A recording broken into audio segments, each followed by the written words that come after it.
आप किसी भी कंपनी को उठाकर देख लीजिए, चाहे एमवे हो गया, एक्सवाईजेड, कोई भी कंपनी हो, प्रोडक्ट बेसिस में अगर देखोगे आपको एक भी कंपनी मार्केट में हिली नहीं है, क्योंकि प्रोडक्ट की कॉस्ट निकालने के बाद ही प्लांट को डिजाइन किया जाता है। कोई भी कंपनी हो, प्रोडक्ट की कॉस्ट निकालने के बाद जो डिजाइन करती है, तो लॉस का मतलब नहीं होता कि लॉस हो गए, ठीक है। अब जब किसी कंपनी को लॉस नहीं होगा, तब तो दुकान को बंद करने वाला नहीं है, अपने प्रॉपर्टी के लिए काम करता है कोई, है ना।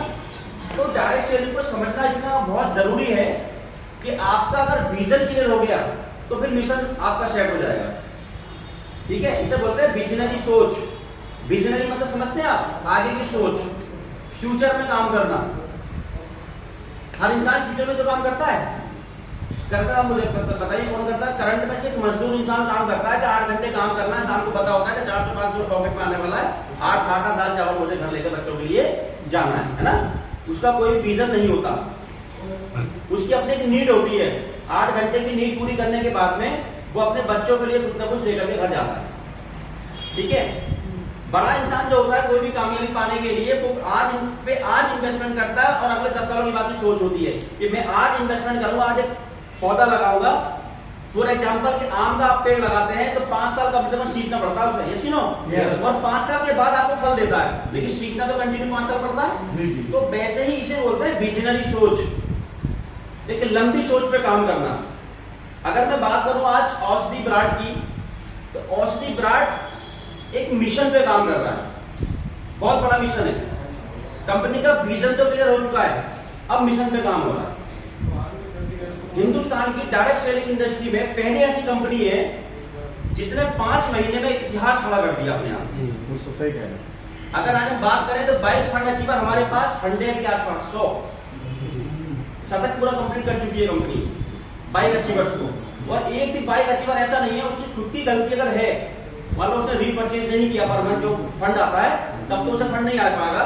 जैसा हजरत को लास्ट मंथ नहीं आया था, पूछ के देखिए, नहीं आया है ना। एक फ्रेंचाइज चलाने के बावजूद आलस जरूर रात को 11:30 बजे कह रहा है रीपरचेज 9 से मेरा पे आउट आएगा क्या फंड वाला, मैं सॉरी नहीं आएगा। लेकिन लकी है ये जो ऊपर का जो ट्रेनिंग फंड था वो डिस्टर्बेंस हो गया था पूरा इस बार, तो दोबारा से 4 तारीख को फिर अपलोड किया, डिलीट करा करके, इनका पैसा आ गया, ठीक है। तो 500 बिजनेस बोल किसी रीपरचेज करना होता है अपने परिवार के लिए, कुछ प्रोडक्ट में परचेज करने होते हैं, तब आपको फंड आसानी से आ जाता है, ठीक है। तो और हमारे पास लगभग 30+6 लेवल के लोग हैं। और इसके अलावा कार अचीवर की बात करें तो 16 हमारे पास कार अचीवर है इस टाइम कंपनी के अंदर। 5 लोग ऐसे हैं जो ट्रेनिंग फंड में एंटर कर चुके हैं, 5 लोग। तो आप सोचिए इतने शॉर्ट टाइम में 5 महीने में इतना बड़ा कारभार खड़ा हो गया। तो ये श्रेय किसे जाता है? ये श्रेय जाता है हमारे एमडी मिस्टर राजीव कुमार शर्मा जी को। वैसे एक बात 11 चालू करिए,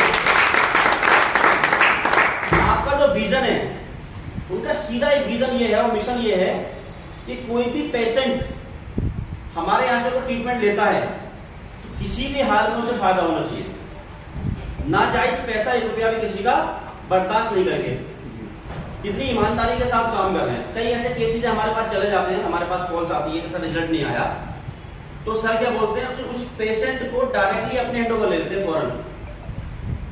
कोई भी फॉर्मूला लगाना पड़े, चाहे फिर किसी भी हाल में उस पेशेंट को ठीक करना होता है, ये सोच लेके बैठे एमडी सर। और जब तक वो पेशेंट ठीक नहीं हो जाए तब तक उसका ट्रीटमेंट फ्री ऑफ कॉस्ट चलता है।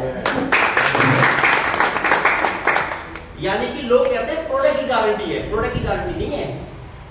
बात समझो, इसमें एक सेंस है। मार्केट में जाकर के लोग बोलते हैं हमारे प्रोडक्ट की गारंटी है। अगर ये आयुष मंत्रालय को ये पता चल जाए, ये गवर्नमेंट की पॉलिसी में पता चल जाए कि कोई कंपनी है मार्केट के अंदर और वो गारंटी के साथ प्रोडक्ट बेच रही है, तो 10 साल की सजा है। अच्छा, ये चीज को समझना बहुत जरूरी होता है। सीना ठोक कर लोग मार्केट में बोल रहे होते हैं गारंटी है, लेकिन उसको समझिए उसकी पॉलिसी क्या है, उसका प्रोसेस क्या है। एमडी सर का कहना यह है कि मेरा प्रोडक्ट अगर आपको बेनिफिट नहीं देता है तो मैं आपका पैसा भी रिटर्न करूंगा और उस पेशेंट को हैंड ओवर ले लूंगा।